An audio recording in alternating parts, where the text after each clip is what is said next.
President Trump's bold 20-point peace proposal could shift the trajectory of the Middle East. The U.S. will also be sending 200 troops to Israel to oversee the ceasefire. But some of the thorniest questions remain unanswered for the next phase of the agreement: governance in Gaza, disarmament, international monitoring, and security guarantees. Joining me now is House Foreign Affairs Committee and member and Abraham Accords Caucus member, Congressman Mike Lawler. Congressman, good to see you. Thanks so much for being here this weekend. Thanks for having me, Maria. Give us your reaction to this peace plan from President Trump and how this plays out. Well, it's historic, and President Trump deserves all the credit in the world. This is happening by sheer force of personality, bringing our Arab partners together, along with our greatest ally, the State of Israel, to really reach a ceasefire agreement that will result in the release of all remaining hostages, including, by the way, 2 Americans who are deceased, Omir Nutra and Ite Chen, whose families deserve closure. They deserve to be able to give them a proper burial. And so, you know, we have been fighting for this. And so this is a momentous moment. And you look at the long-term prospects here of stability in the region, Arab consortium coming together to really bring about stability on the ground in Gaza, create a new government. That is going to be vital. Now, obviously, as the old adage goes, trust but verify. We need to make sure there's no backsliding here. We need to make sure that Hamas demilitarizes, that they are not in power, that they are no longer part of the governing solution. So this will take time, but this is an important first step.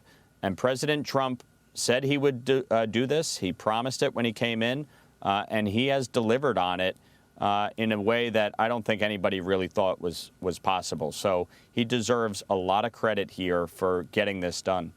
Absolutely. And what a shame. What a terrible, terrible loss of life for those hostages who were killed. Congressman, one incredible point of this is the fact that President Trump was able to get this done and not promise a 2-state solution.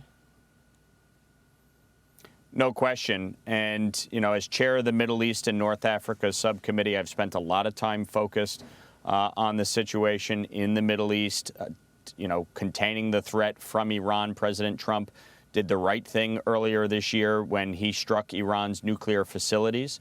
Obviously, the work that the IDF and Bibi Netanyahu have done to basically decimate Hamas and Hezbollah, Assad's regime has fallen.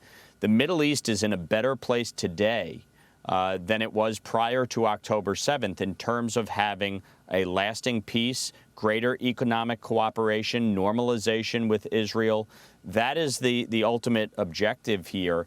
And the fact that we were able to do this without, a guarantee of a 2-state solution in the way that, frankly, many of my Democratic colleagues have long pushed for, or in a way that the Palestinian Authority and Hamas have pushed for.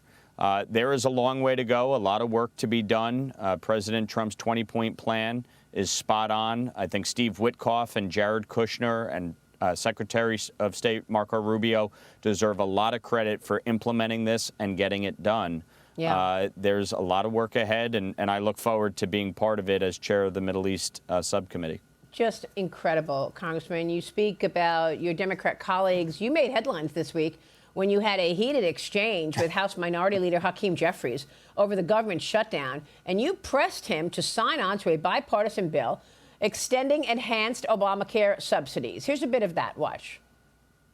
You're making a show of this to make yourself relevant. It's sad. You could easily sign on to this. You're embarrassing yourself right now. You could sign on to this. Why are you here right now? Didn't you want all Republicans to be here? I'm here. Where are the rest of your Republican colleagues? You wanted Republicans to be here. I'm here. Why are you here? And by the way, you can pass an ACA extension right now. Sign on to this bill. You're not going to talk to me and talk over me non-New York residents because you don't want to hear what I have to say. Oh, I'm listening. So why don't you just keep your mouth shut? Wow, keep your mouth shut. Does he think remarks like that will help move the needle on negotiations, Congressman?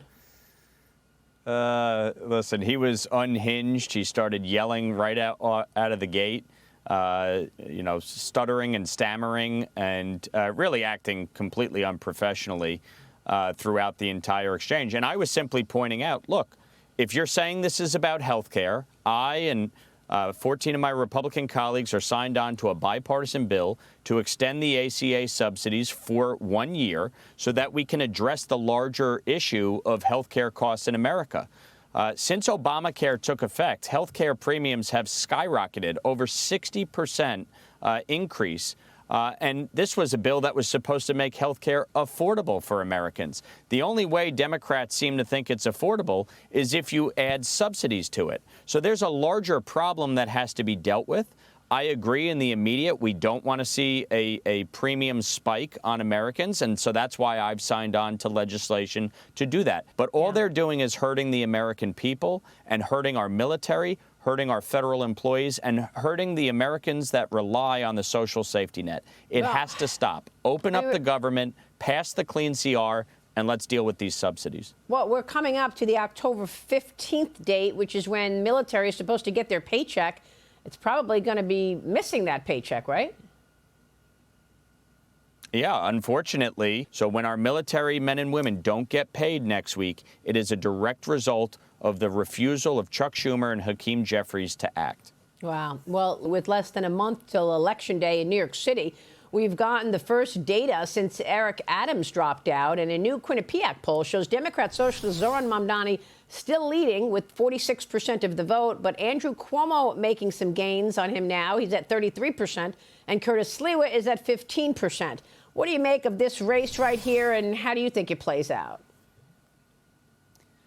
Look, the only way to defeat Zohran Mamdani is for it to be a head-to-head race and be able to get to 50+% of the vote. So the way I look at this is simple. We got about a month to go. Each candidate needs to look in the mirror, see if they really have a pathway. If they don't, get out of the way, because we cannot have Zohran Mamdani as mayor of New York. It will be disastrous for the country. Well, what are you saying? I mean, Curtis Sliwa says he's not getting out of the race. I mean, you know, you're a Republican. You know, he's a Republican. Andrew Cuomo says he's an independent. He's not getting out of the race. Yep. Look, I have endorsed Curtis. I support Curtis. I have a lot of problems with Andrew Cuomo, from cashless bail to sanctuary state policies to shutting down Indian Point and banning natural gas. New York's energy supply is less, its grid is dirtier, and utility costs have skyrocketed. But Zohran Mamdani will be the downfall of New York.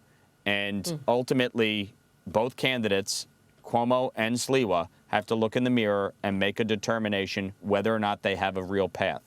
Whoever has the best shot, ultimately everybody's going to have to unify behind, because this cannot be.